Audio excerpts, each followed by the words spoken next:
Hora H do Agro. Oferecimento.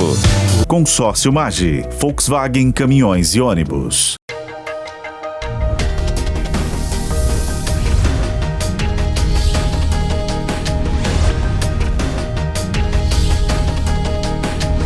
Hora H do Agro. Olá, bem-vindos a mais um Hora H do Agro. Eu sou a Mariana Grilli e nós estaremos juntos na próxima hora falando sobre os principais destaques do agronegócio. No programa de hoje nós vamos falar sobre o aumento na quantidade de casos de recuperação judicial no agro e o impacto das retenções da Argentina nos prêmios da soja aqui no Brasil. Então fique por aí porque o Hora H do Agro está só começando. E as retenções, aquele imposto da Argentina sobre exportações, elas estão refletindo nos prêmios pagos à soja brasileira. Isso já nos leva a pensar, por exemplo, no ritmo de compra da indústria e também na precificação da soja futura. Então, para entender esse cenário, a partir aí do que está acontecendo na Argentina, nós vamos conversar agora com um Júnior Crossara, da Crossara Consultoria. Muito obrigada pela sua participação de novo aqui no Hora H do Agro, para a gente entender, né, esse universo, literalmente, países de diferentes partes do mundo que resultam no preço aqui. Então eu queria já começar te perguntando como que está a situação dos prêmios pagos à soja atualmente e como que a gente faz essa relação, então, com as retenções lá na Argentina. E obrigada de novo. Olá, Mariana. Olá a todos da Hora H Agro. Para mim é um prazer estar aqui. Mariana, assunto aqui não falta, né? Mas o mercado de oferta e demanda, ele vem realmente, né, tendo notícias, né, e surpresas positivas ou negativas muito intensas, né, nos últimos tempos. Quando a gente fala das retenções, a gente teve 3 dias, né, onde mais de 14 milhões de toneladas de soja da Argentina foram colocadas à venda, né, foram vendidas num evento que o governo buscou 7 bilhões de dólares para também para cobrir as suas reservas pela dívida, né, ou pelas parcelas que ele tem aí em janeiro. Ou seja, essa disponibilização criou um conforto para os compradores, para a China principalmente, que recompôs o seu estoque a nível de 44 milhões, um nível muito confortável, ou seja, 3 meses, né, de consumo. Ou seja, com essa maior oferta, maior disponibilidade de soja, a gente vê, né, uma pressão muito grande nos prêmios e também, né, a questão de Chicago. Como as retenções também acabou o período, né, da isenção e voltou à taxa de 26%, a gente vê uma normalização frente a esse vetor, com algumas nuances de aumento na questão do farelo de soja. Mas sim, o mercado está extremamente pressionado pela super safra global que tem, pela perspectiva que tem também, né, para os próximos meses, pressionando os preços e também os prêmios, dada, né, a relevância, o aumento, né, da relação estoque-consumo globalmente. Pois é, você colocou aí, né? A China aproveitou essa pausa das retenções que só durou 3 dias para comprar volumes expressivos. Você acaba de colocar que, inclusive, isso traz, então, uma folga de 3 meses aí de estoque, como você coloca. Como que isso reflete na nossa relação Brasil-China? Porque eu queria também, a gente também está, né? A China é um importante ator nesse assunto de retenções e formação de preço pago, como você está falando. Pela ótica Brasil-China, como que a gente pode encarar esse assunto? Como que isso também pode, se de alguma forma China está sinalizando maiores compras aqui do Brasil também? Se de alguma forma é o contrário, porque como eles já estão com seus estoques confortáveis, isso de alguma forma pode reduzir a compra da soja brasileira? Que leitura que a gente também pode fazer? Esse é um bom ponto, Mariana. A curto prazo o impacto é muito baixo, porque naturalmente a gente está num período, né, que a exportação é de milho, ou seja, a gente vai ter recorde de exportação esse ano, algo em torno de 110 a 112 milhões de toneladas de soja. O grande comprador é a China, ou seja, né, o período que a Argentina entrou no mercado, o impacto é basicamente baixo, mas o que se pressiona são os preços. Em relação, né, de relacionamento com a China, o Brasil vai, né, conseguir e vai manter a sua liderança e vai ser o principal mercado que a gente vai ter aí de soja. Então, o impacto é praticamente nulo, né, falando em relação, né, ou falando em parceria, ou falando em mercado de exportação, mas chama a atenção porque caso, né, a Argentina adote outras medidas de disponibilizar mais soja, isso realmente vai impactar na precificação e isso, né, traz uma pressão muito maior para os agricultores brasileiros nos dias atuais. Então, você fala de pressão para produtores brasileiros e eu já ia trazer uma pergunta sobre a pressão sobre os produtores dos Estados Unidos, porque a gente também está reparando nas negociações, nessa diplomacia desse vai não vai de China e Estados Unidos em relação às retaliações, né, em relação a medidas protecionistas.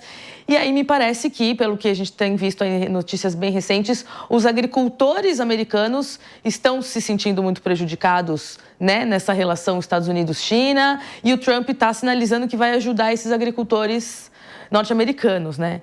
De novo, que leitura que a gente pode fazer também em relação a isso? Como que uma movimentação de Trump para ajudar os produtores dos Estados Unidos, de alguma forma, pode refletir aqui? Porque a gente tem que olhar para o andamento da safra de lá, né? Porque a safra também está andando por lá. Exato.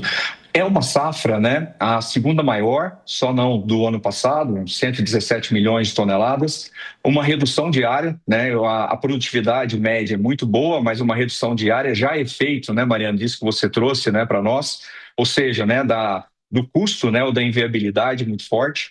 O que acontece, né, no cenário nos próximos meses, Estados Unidos, que a gente tem que ficar de olho em questões estruturais. A volta da China para as negociações, e essa negociação não vai ser simplesmente para falar de soja, existe muito mais coisas, né, na mesa por uma negociação.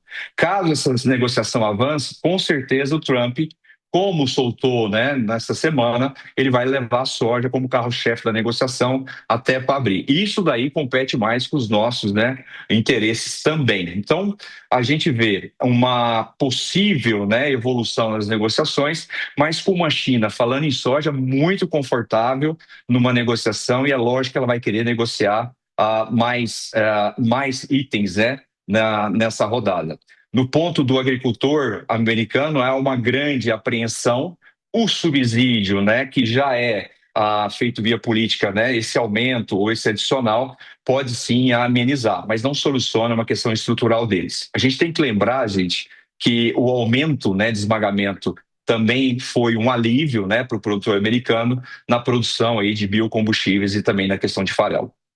Então, eu acho interessante a gente trazer essas diferentes perspectivas, né? Porque para o produtor você traz essa visão, a indústria, de certa forma, né, também se planeja em relação a esses movimentos globais e como que o próprio produtor também está se comportando em relação à venda. O que a gente queria entender um pouco, trazer um pouco mais de detalhe sobre como que a gente pode instruir o produtor rural que nos assiste, no sentido de movimentação de venda, olhar para preços, por exemplo, para novembro, que já me parece, né, os contratos já estão sendo acelerados, as indústrias, então, aproveitando essa questão da queda do preço do prêmio, aceleram a compra. Como que a gente pode ajudar o produtor que nos assiste a ler esse cenário sem desespero, né, de preferência, e tomando as melhores decisões para, claro, o maior lucro possível, mas também olhando para a sustentabilidade do negócio, para não fazer loucura, né? Para a gente também ter sustentabilidade das produções, que é o que a gente sempre sabe que é o que o Brasil precisa, principalmente nesses momentos de geopolítica tão conturbada, né? Bom, Mariana, a palavra de ordem hoje é margem, né? Como defender a sua margem, né, frente a tantas mudanças, a tantas oscilações e a pressão, né, dos preços praticados. Isso para toda a cadeia, vale para a indústria, né, de processamento, isso vale também, né, para o exportador, enfim. Para o agricultor, para o nosso agricultor, o que é a grande recomendação? A primeira coisa é entender sua margem. E margem, a gente diz muito, né, que é custo, né, por produtividade, por preço médio, e a gente recomenda muito, né, a gente ter esses levantamentos de custos médios, né? Porque o custo é uma coisa que a gente consegue gerenciar hoje, né? Que a gente tem mais interferência. Quando nós falamos em produtividade, a gente tem uma estimativa de uma super safra, ou seja, de um clima, né, razoavelmente aí adequado, tirando aí algumas variações de um possível laninha, né, na região sul e no Mato Grosso do Sul e Argentina, mas essa questão de cálculo de margem e essa margem, né, ser positiva, há indícios realmente de travamento de parte da produção. Se a margem for negativa, você não vai realizar, né, o prejuízo agora, deixa para frente e veja como está sendo a movimentação do processo. Mas, de maneira em geral, a gente não vai ter, né, grandes fatores positivos, ou seja, o cenário realmente é de pressão nos preços, até por esses estoques, né, dar uma tranquilidade aí para toda a cadeia, né, de suprimentos, e essa questão de aproveitar esses pequenos momentos, essas pequenas oscilações para cima, e se está fechando margem positiva, a gente recomenda sim de fazer essa composição, né, da comercialização em 3, 4, 5 vezes durante, né, a safra, para que se proteja e que tenha viabilidade. Um outro ponto que a gente também traz muito fortemente é a alavancagem, né, do negócio frente, né, à questão de máquinas, arrendamento e áreas que também não consigam uma produtividade mínima. Isso precisa ser revisto, porque hoje a palavra de ordem é alta produtividade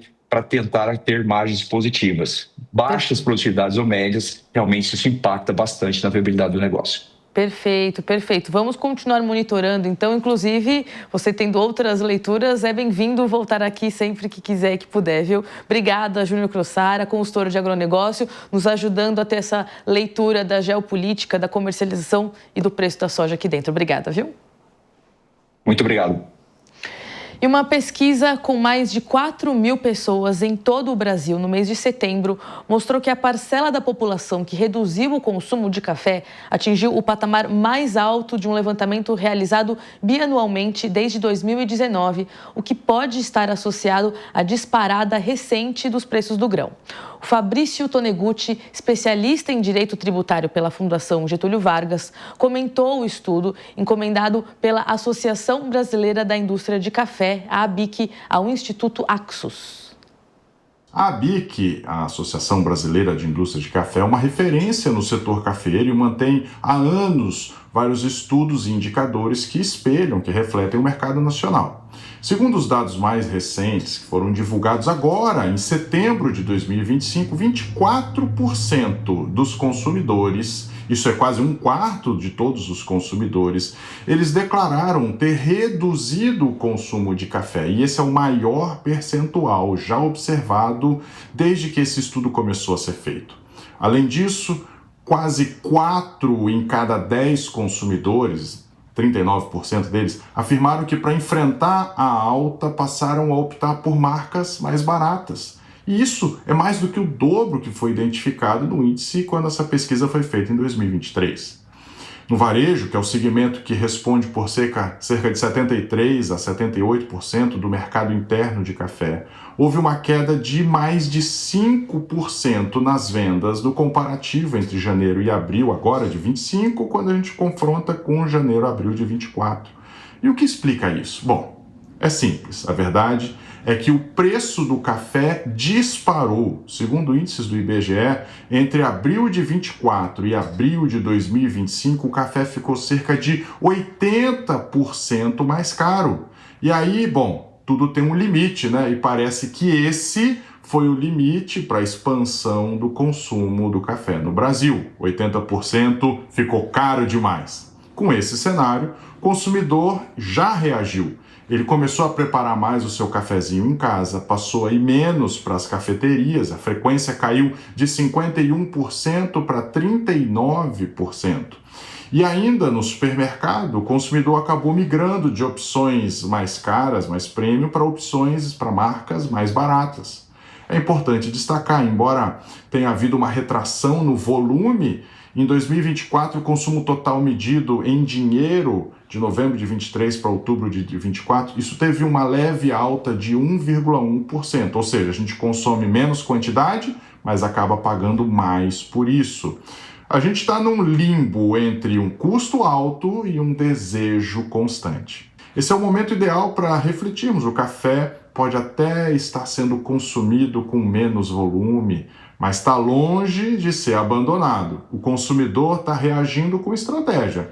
Se nós quisermos que essa data dure muitos anos e continue plena de significado, será preciso pensar em políticas de apoio, cadeias mais resilientes e até inovação para tornar o café acessível sem perder a qualidade e o público. E agora nós vamos falar sobre a previsão do tempo para a próxima semana. Esse é mais um Por Dentro do Clima. Por Dentro do Clima. Marco Antônio, nosso agrometeorologista, bem-vindo de volta ao Hora H do Agro. Obrigada pela sua disponibilidade toda semana. A gente sabe que às vezes dá uma atrasadinha na sua entrada, mas a gente quer muito contar com as suas avaliações, até porque essa semana a gente viu que tem áreas no Pantanal que estão sofrendo com incêndios. E a gente sabia que em algum momento esse assunto ia chegar aqui, né? Período de seca, sempre preocupante para a região. Então, queria tentar aqui trazer boas notícias. Vai ter chuva prevista para amenizar o tempo seco nessa faixa central do Brasil? Olá, Mariana. Olá a todos. Mariana, é sempre um prazer e uma grande honra estar aqui com você, né? Mas vamos lá, Mariana. Realmente as temperaturas estão bastante altas e o tempo secou, né? Não só no Pantanal, mas em toda a faixa central do Brasil. As chuvas estão mais consolidadas ou ocorrendo com maior frequência, né, nesses últimos dias no sul do Brasil, e essa próxima semana não será diferente. Todas as chuvas que estão sendo previstas para ocorrerem no Brasil serão mais voltadas ao sul, então fica ocorrendo no Rio Grande do Sul, Santa Catarina, Paraná e algumas áreas do Paraguai e sul do Mato Grosso do Sul. Até pode ocorrer uma ou outra chuvas em São Paulo, mas muito pontual. No entanto, no próximo final de semana, ali no final de semana do dia 11 e 12, aí sim as chuvas chegam definitivamente para as regiões centrais do Brasil, e aí toda aquela semana, né, a terceira semana de outubro, será marcada pelo retorno e aí definitivo das chuvas. E aí volta a chover bem no Pantanal, voltando a chover bem no Pantanal. Lógico que isso vai diminuir drasticamente os focos de queimadas, porém, as temperaturas, apesar da passagem das frentes frias, ainda continuarão altas, mas com chuvas, Mariana, isso dá um alívio aí, não só para as queimadas, né, que já vem ocorrendo não só no Pantanal, mas em grande parte aí do interior do Brasil, mas já dando mais ânimo para o produtor ir a campo e realizar seus plantios, seus tratos culturais e tudo mais. Interessante isso, é importante ânimo para começar uma safra, né? Porque assim, acho que diante de tantas oscilações de preço, de questões geopolíticas, né? O tempo ajudando, a gente vem falando isso, o tempo ajudando já deixa o produtor minimamente mais tranquilo, assim. Agora, é isso, a gente está olhando para uma safra de soja que está em andamento, os plantios estão começando, mas a gente até já teve uma entrevista aqui mais cedo falando sobre preços do prêmio da soja e olhando para questões de Argentina, retenções, e é inevitável falar de clima também. Os produtores, eles estão preocupados com laninha, né? E isso pega a Argentina, pega a safra, pega preço. Vai ter laninha, de fato, de uma forma que isso impacte safra de soja Brasil, Argentina? Como que a gente pode traduzir um pouquinho mais? Tarefa que você já vem fazendo aqui toda semana, né? Olha, Mariana, só para colaborar um pouquinho, né? Eu tive essa semana no Rio Grande do Sul e a grande pergunta lá no Rio Grande, né? Participei de alguns eventos, algumas reuniões lá ao longo da semana e a grande pergunta era, e aí, essa laninha vai impactar a gente ou não? Nós vamos ter boa safra ou não, né? E o que a gente falou lá e o que a gente está vendo, até acho que eu já comentei aqui com vocês, é que a laninha esse ano, o pico da laninha deve ocorrer ali entre final de novembro e início de dezembro. E isso vai fazer com que o dezembro e pelo menos o começo de janeiro seja marcada por uma ausência de chuvas ou até chuvas irregulares, na melhor das hipóteses, né? Então isso traz uma preocupação sim para o sul, por conta desse período aí entre dezembro e janeiro um pouco mais seco. Porém, a laninha vai perder forças durante o verão e as chuvas retornam em bons volumes ao longo do verão.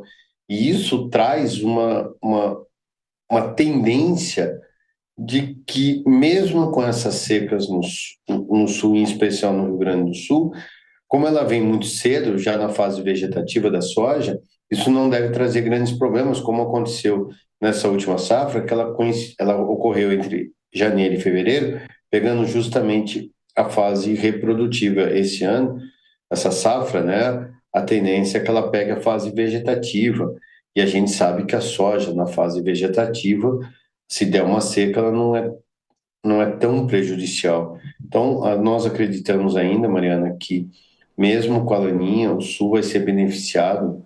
Lógico que uma outra região pode sofrer um pouco mais, mas quando você olha um todo assim, a gente vê que mesmo essa laninha, por ser uma laninha de fraca intensidade, vai trazer um clima ainda bastante favorável para o sul do Brasil. E é o que a gente espera para o Rio Grande do Sul, né? Porque são 4 safras de prejuízos, né? Então está na hora deles terem os próximos anos uma projeção um pouco mais otimista, né? Também, que é isso que eu ia falar. A gente mostrou lá para eles, né? Então, porque acho que vale esse resgate aqui muito breve, né? Eles já estão vindo aí de safras e safras com problemas, uma hora é a seca, uma hora é a enchente, alguma estabilidade climática qualquer já vai ser muito bem-vinda ali, né? Principalmente nesses períodos-chave aí, como você colocou. Vamos continuar acompanhando, é ótimo também você trazer essas percepções do campo, viu? Obrigada, Marco Antônio, mais uma vez pela sua participação aqui. Eu que te agradeço, um grande abraço e até semana que vem. Aí vamos trazer boas notícias das chuvas, né? Que a chuva já está ali. Tomara, é isso. Te espero. Um abraço. E agora nós vamos para um rápido intervalo e na volta falaremos sobre a alta nas recuperações judiciais no agro. Não sai daí.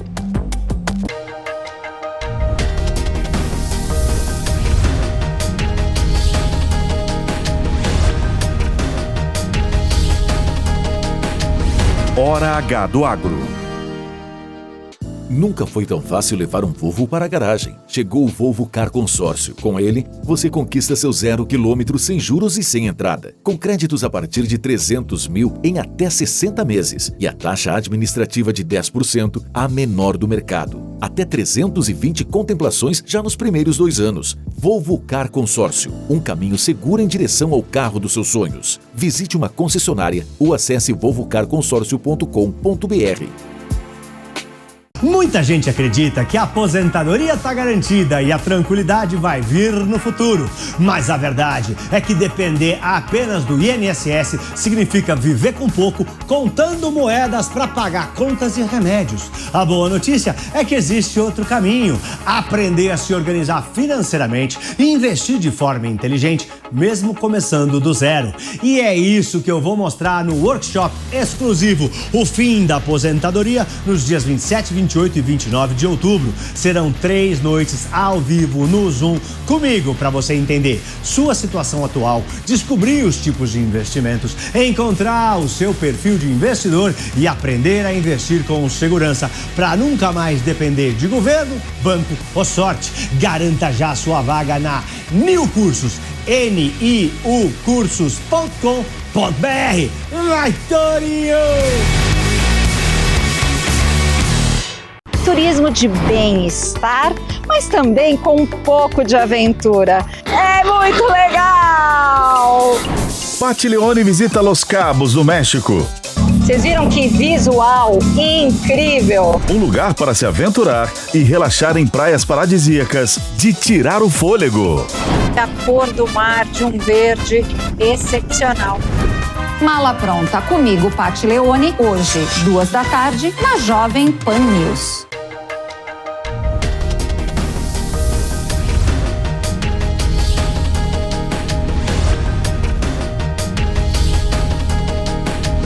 Hora H do Agro. Estamos de volta com Hora H do Agro aqui na Jovem Pan News. E o agro brasileiro registrou um forte aumento nos pedidos de recuperação judicial, as chamadas RJs, né, no segundo trimestre de 2025, totalizando 565 solicitações. O O levantamento da Serasa Experian aponta um crescimento de 31,7% em comparação com o mesmo período do ano anterior, em que foram registrados aí 429 pedidos. Pela primeira vez desde o final de 2023, os produtores rurais, pessoa jurídica, que geralmente são aí de maior porte, mais estruturados, eles superaram os de pessoa física em número de pedidos de RJ, com 243 requisições e concentrando aí 43% do total. Os estados de Goiás e Mato Grosso lideraram as solicitações no período, mas também é importante lembrar que é proporcionalmente aí também às áreas produtivas, porque esses dois estados também têm muita área, então a tendência é que tenha mais RJ. Mas, de qualquer forma, para falar sobre isso, nós vamos receber aqui o Head de Agro da Serasa Experian, Marcelo Pimenta, que vai nos ajudar a compreender melhor ainda esses números, interpretá-los. Então, bem-vindo ao Hora H do Agro. Marcelo, muito obrigada pela sua participação. Eu já vou começar te pedindo para trazer, então, uma avaliação da Serasa sobre os motivos que levaram os produtores de pessoa jurídica, os PJs, a superarem os de pessoa física, porque, em tese, a gente espera que os PJs sejam financeiramente, economicamente, tributariamente mais organizados. Muito obrigada pela sua participação de novo. Peço suas considerações para a gente começar a nossa conversa. Olá, Mariana. Antes de mais nada, obrigado pelo convite. É sempre bom estar aqui para esclarecer e dar luz a essa discussão, porque RJ é algo que ninguém quer, muito ruim para o credor, é muito ruim para o produtor rural também, principalmente para o futuro dele, para ter acesso a crédito, mas é um fenômeno que nós temos que acompanhar. A história e os porquês da recuperação judicial, ela está muito clara, e a gente tem repetido ela, porque ela começa de um momento muito bom do agro lá em 21, onde os preços da commodity estavam bastante altos, muitos produtores experimentaram margens enormes, então saíam de um patamar de 30%, 35% para mais de 45%, 50%. E nesse momento, muitos deles começaram a fazer expansão, investir em expansão. Então arrendaram novas terras, resolveram trocar maquinário, expandiram as suas operações. E o que aconteceu foi uma sequência aqui de problemas, que começou desde aumento dos custos do insumo, então voltando também lá, 22, 23, com a guerra da Ucrânia, a gente teve um problema também climático, 23 e 24, que piorou muito a produtividade, e justamente aqueles produtores que tinham arrendamentos, tinham muitos compromissos vinculados a arrendamentos, e agora, nesse ano, vários deles que tomaram financiamento para equipamentos e que a carência desses equipamentos estão vencendo agora, ou seja, eles começam a pagar esse financiamento, ficou muito difícil, as margens realmente muito apertadas. Então, o que isso causou? De maneira geral, isso tem provocado inadimplência dentro da cadeia agro como um todo, e dentro da inadimplência, a gente tem um conjunto, que, embora seja pequeno, porque a gente está falando de 3 a cada 10 mil produtores que pedem recuperação judicial, eles chamam muita atenção, porque podem representar aí um risco ao sistema. Então, a história ela é muito semelhante, então foi um período de expansão grande, também foi um período que tinha muita oferta de crédito. Essa oferta de crédito ela secou, e vários produtores passaram a ter dificuldade de rolar suas dívidas e tomar novos empréstimos. E muitos deles caíram na inadimplência, e alguns usaram o instrumento da recuperação judicial para tentar se reorganizar. Eu queria também pedir para a gente fazer uma leitura sobre marco temporal, Você está falando ali a gente está falando dos trimestres. E os segundos trimestres, a gente está falando de um momento que é muito muito decisivo para o produtor ali, né? Assim, se a gente está falando desses 3 meses ali, abril, maio, junho, né? Vou até colocar julho no sentido de organização da safra ainda, mas abril, maio e junho é o final do período do calendário agrícola, né? Então, é esse momento em que o produtor está terminando o calendário corrente e se preparando para a safra seguinte. Então, é um período muito crítico. Eu queria entender por que vocês olham de trimestre a trimestre, qual que é a metodologia, por que vocês pegam esse período especificamente, exatamente por esse motivo de ser tão importante, ou se tem algum outro motivo, e exatamente isso, o pedido de recuperação judicial, esse aumento neste período, o que isso representa para todo o período safra? A gente pode afirmar que o produtor foi mal das pernas até onde deu e teve que entrar com RJ no final da safra? Bem colocado, Mariana, porque principalmente se a gente pensar nas grandes regiões produtoras, o mês de abril é o mês da entrega, né? Da entrega dos produtos, da entrega dos grãos. Então, aqueles produtores que tiveram algum problema de quebra, seja por um problema climático ou por produtividade mesmo, não conseguiu gerar tantos grãos quanto tinha imaginado, é o momento que ele tem que honrar seus compromissos, né? E o que acontece muitas vezes, principalmente para aqueles acordos onde a garantia é uma CPR física, a entrega do grão, não existe outra alternativa que não seja rolar, né? Que não seja postergar aquele pagamento. Então, esse trimestre ele é chave, porque é o grande mês, é o grande período, o grande tri dos pagamentos e das renovações, né? Das renovações de financiamento. E aí, quando a gente passa por essa mudança, onde você tem, por exemplo, uma taxa Selic de 2 dígitos, 15%, muito grande, né? Onde o produtor já teve um problema de produtividade, né? Ou teve um problema de quebra, não vai conseguir renovar nas bases que ele tinha 6 meses, 1 ano atrás. Isso é um problema grande, porque o custo do dinheiro é maior, os insumos estão mais caros e a relação de troca lá, o valor da commodity andou de lado. Então, ele tem mais dificuldades e o que tem acontecido é que credores, de maneira geral, têm pedido mais garantias. Então, antes estávamos no movimento de relaxar um pouco as garantias, agora é alienação fiduciária por um valor que muitas vezes é de 150%, 170%, 180% do valor do valor da terra, e o produtor não consegue tomar o mesmo volume de financiamento que ele tinha no ano passado, e o custo do dinheiro para essa renovação é maior. Então, acaba realmente sendo um trimestre bastante crítico. Em relação à metodologia, assim, a gente, por definição, nós geramos e atualizamos vários índices aqui dentro, aqui na Serasa, e nós divulgamos para o mercado por trimestre, né?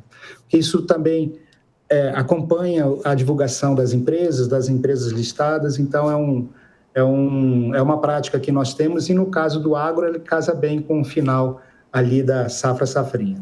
Exatamente, por isso que é interessante a gente trazer, né? Não é qualquer trimestre, é um trimestre muito, muito crítico, e eu queria entender com vocês também como que vocês fazem essa leitura desse contexto dos produtores rurais em pedidos de RJ, num momento de ciclo de juros alto, de restrição de crédito. Assim, o crédito já está difícil, os juros já estão altos. E aí você ainda traz que, é isso assim, né? Conforme as RJs vão crescendo, o mercado vai respondendo, então vai colocando mais exigências, mais...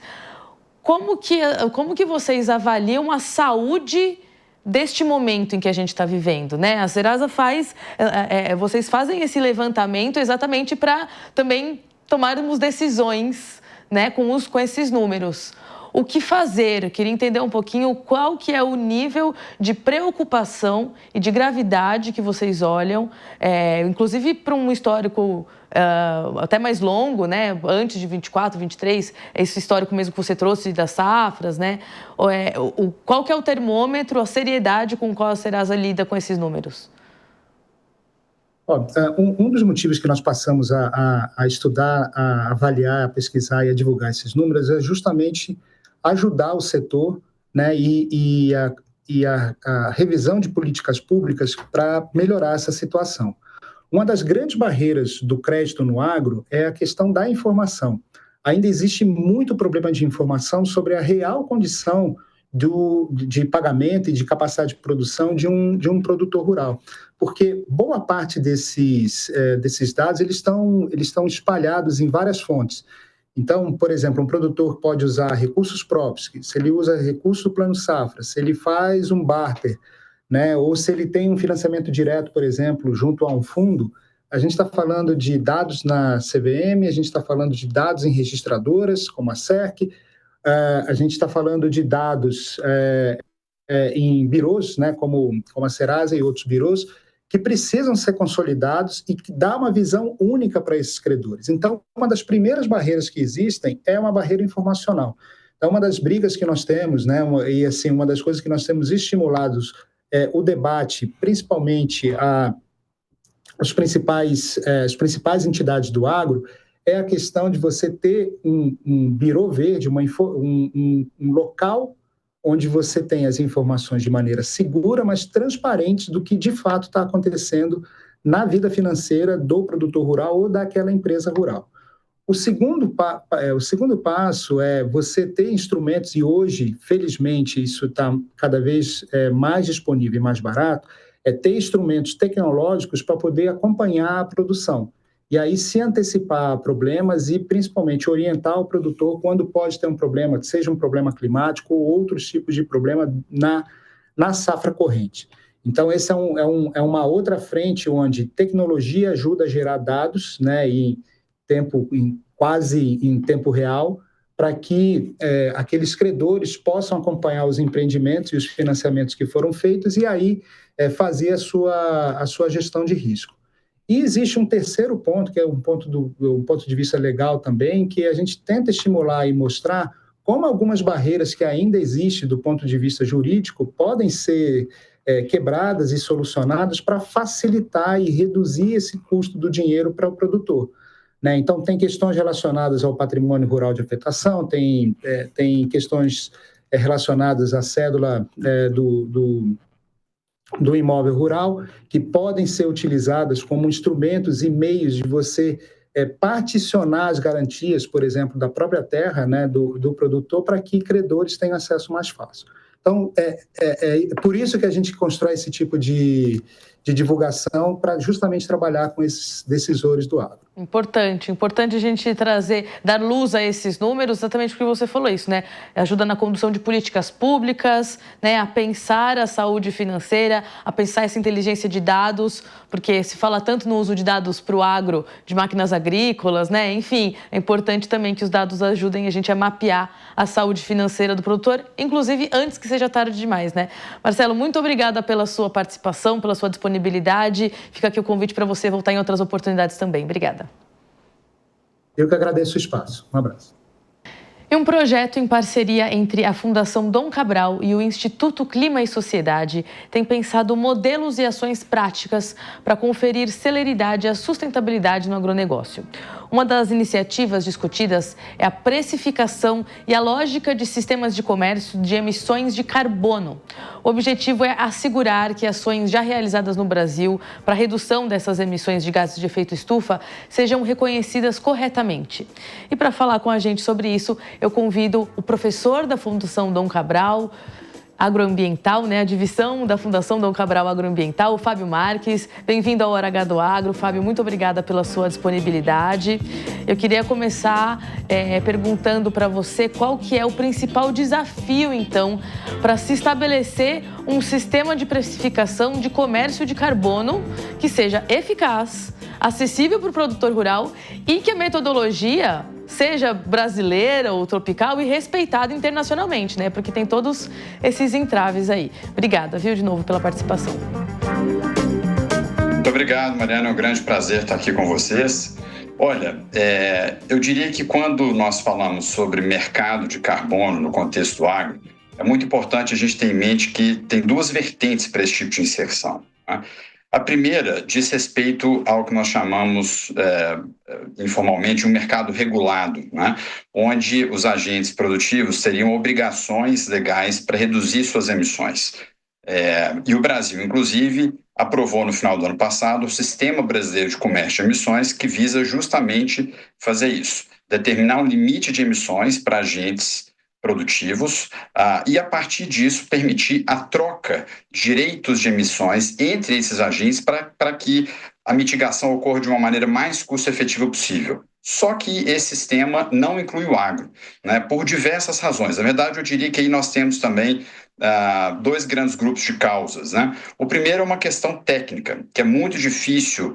Imagina monitorar milhares de produtores ao longo do Brasil inteiro, medir essas emissões no nível de uma propriedade pequena, média, mesmo às vezes um pouco maior, né? Então, esse é um primeiro conjunto de desafios.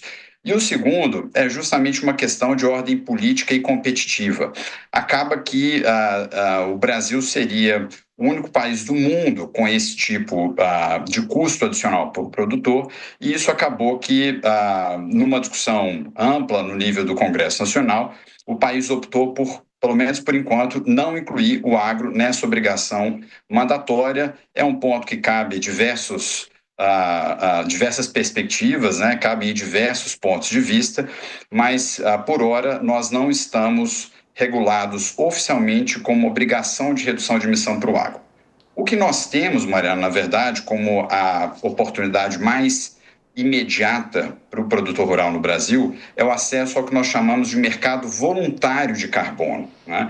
E esse mercado voluntário de carbono ele é um pouco diferente da ótica do mercado regulado. Por quê? Como o próprio nome diz, ele depende de uma vontade própria do produtor de fazer um projeto específico para tentar reduzir suas emissões no nível da propriedade, certificar essas reduções de emissão e vender isso como crédito de carbono para outras empresas e até mesmo alguns governos que queiram usar esses créditos para abater de suas metas de emissão. Então, nós temos essas duas vertentes em se tratando de mercado de carbono e as suas diferentes interfaces com o agro. Interessante, porque, por um lado, tem produtores rurais que já entenderam que o mercado de carbono pode ser uma oportunidade de geração de renda, mesmo não sendo obrigatório, né? Mas tem muito produtor que também ainda quer distância disso e acha que é um bicho de sete cabeças, que o mercado não está consolidado o suficiente para já falar de precificação, do crédito, do pagamento, né? De qualquer forma, o que eu queria entender com vocês é como tem sido o diálogo com o produtor, então, porque a gente tem essas duas realidades e vocês da Fundação Dom Cabral, eu sei que tem essa interlocução com associações, né? Lidam ali no dia a dia com a realidade de produtores. O que também está vindo do campo em relação a ao mercado de carbono e, inclusive, a essa pesquisa que vocês levantaram aí também? Muito interessante a sua pergunta, Mariana, porque esse foi exatamente o desafio do projeto que você mencionou. Em conjunto com o Instituto Clima e Sociedade, nós fizemos uma série de consultas e reuniões com mais de 60, 70 organizações do agro, com diversas perspectivas, né? E, do ponto de vista do mercado regulado, de fato, nós notamos esses desafios num nível muito maior. Inclusive, é um tema extremamente técnico, né? Difícil de ser conhecido no nível do campo. Mas nós encontramos também diversas possibilidades associadas ao mercado voluntário. E eu acho que aí uma das suas falas iniciais foi muito feliz, no sentido de que o diálogo talvez seja o nosso maior desafio para começar a pensar como que o Brasil, no nível do agro, pode otimizar seus esforços de mitigação e associar isso com uma lógica ganha-ganha. Ou seja, como que nós conseguimos remunerar um esforço de redução de emissão no Brasil a partir de uma série de práticas onde o Brasil pode ser, inclusive, líder global, né, desde que a gente tenha um olhar muito cuidadoso, né, que não se tenham práticas insustentáveis, de desmatamento, etc. Então, na nossa visão, essa questão do diálogo, a difusão nos diversos atores do agro é muito importante. Só a partir daí, onde isso estiver muito bem compreendido, é que a gente vai conseguir aproveitar em escala esse mercado voluntário, que ainda tem uma escala relativamente pequena. Para te dar uma ideia, no mundo, a gente já tem hoje em dia mais de metade do PIB global sob algum tipo de precificação de carbono. E esses diversos sistemas, que incluem Europa, China, alguns estados norte-americanos, apesar do governo federal não participar, isso já movimenta mais de 100 bilhões de dólares por ano, segundo dados do Banco Mundial, só para receitas de governos, digamos assim, sem contar o trading disso no dia a dia, né? No mercado voluntário, a escala, no seu maior ano, não chegou, por enquanto, a 2 bilhões de dólares, o que não significa que não seja relevante, porque no nível da propriedade isso faz muita diferença e pode ser um fator decisivo para que essas práticas de menor emissão de carbono sejam valorizadas. Muitas vezes, práticas que o Brasil até já adota.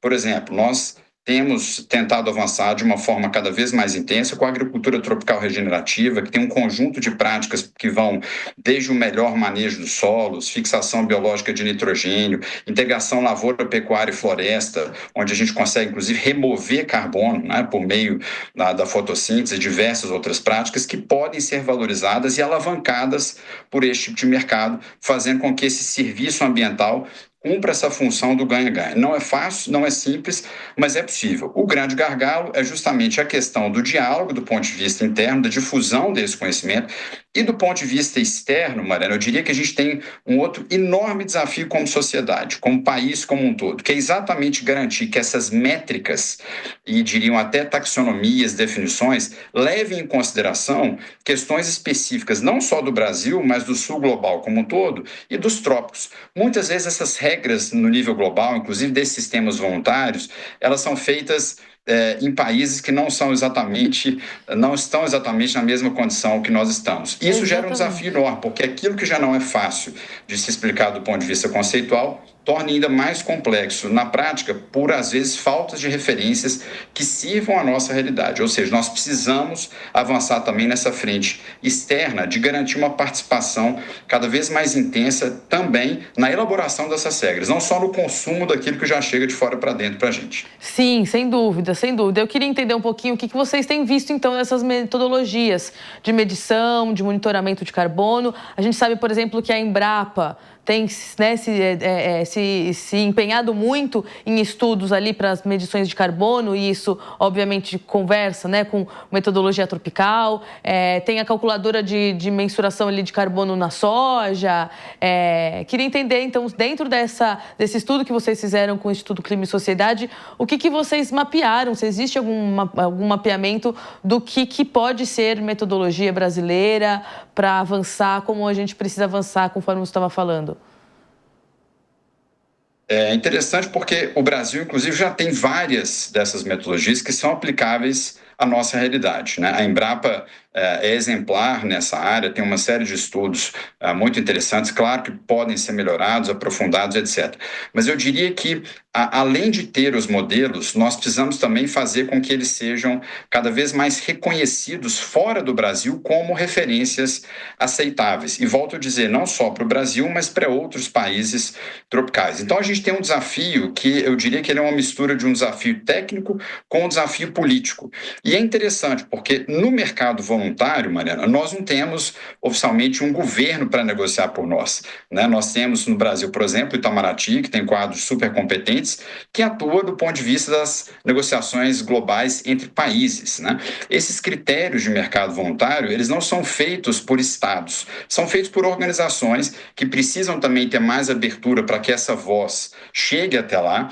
E, por outro lado, nós precisamos também aumentar essa capacidade de influenciar isso positivamente, não no sentido de criar qualquer distorção, pelo contrário, muitas vezes quando se fala em influência, dá-se a entender que é puxar um pouco a sardinha para o nosso lado, mas não é exatamente isso, é simplesmente ser coerente com a realidade e que, às vezes, métricas e padrões de fora não podem ser usados num contexto brasileiro, num contexto tropical, né, que demanda outros referenciais. Nós temos tecnologia, temos capacidade para gerar esses métodos, já temos vários deles disponíveis do ponto de vista de mensuração, nós precisamos muito aprofundar e difundir isso externamente.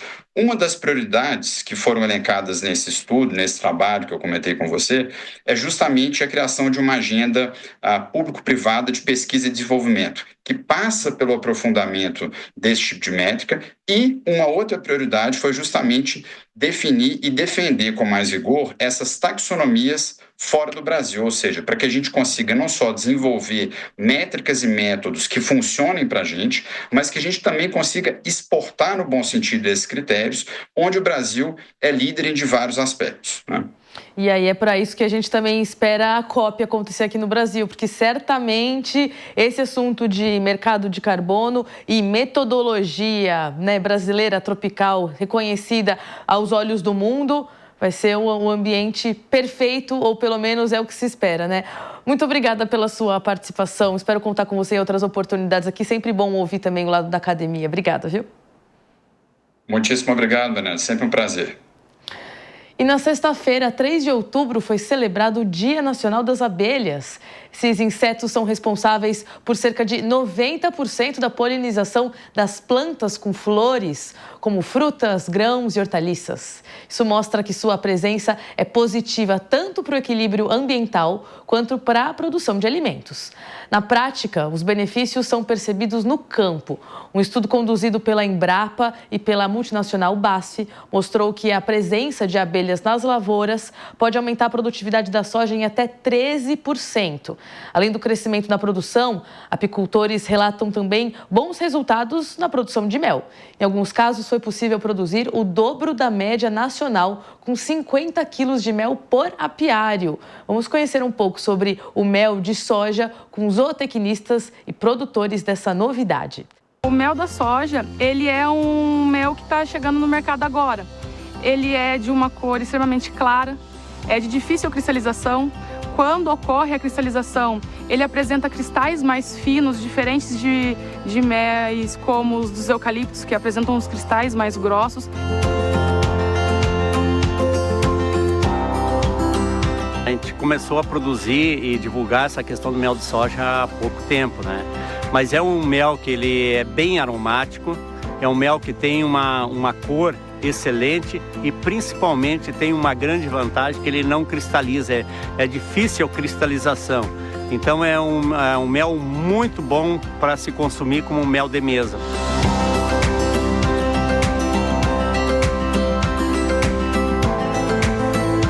Até já existe pesquisa mostrando que a utilização do mel de soja na alimentação não deixa as alimentações mais escuras. Então a indústria alimentícia está procurando mais esse tipo de mel para ser utilizado na parte da industrialização de alimentação. Só que ele também é um alimento, pela sua coloração, característico de mel de mesa, que a gente fala, que atrai mais os gostos da população em geral.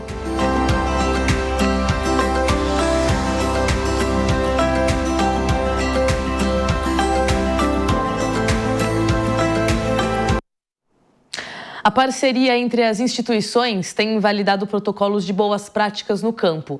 Para quem se interessar em saber mais, a cartilha com as boas práticas para a convivência entre a soja e os polinizadores pode ser baixada no site do Serviço Nacional de Aprendizagem Rural, o Senar. Nosso programa fica por aqui, mas você continua conectado nas nossas redes sociais e ligado na programação da Jovem Pan News. Muito obrigada pela sua companhia. Eu agradeço a equipe que também faz o programa junto comigo e a gente te espera na próxima semana. Até lá.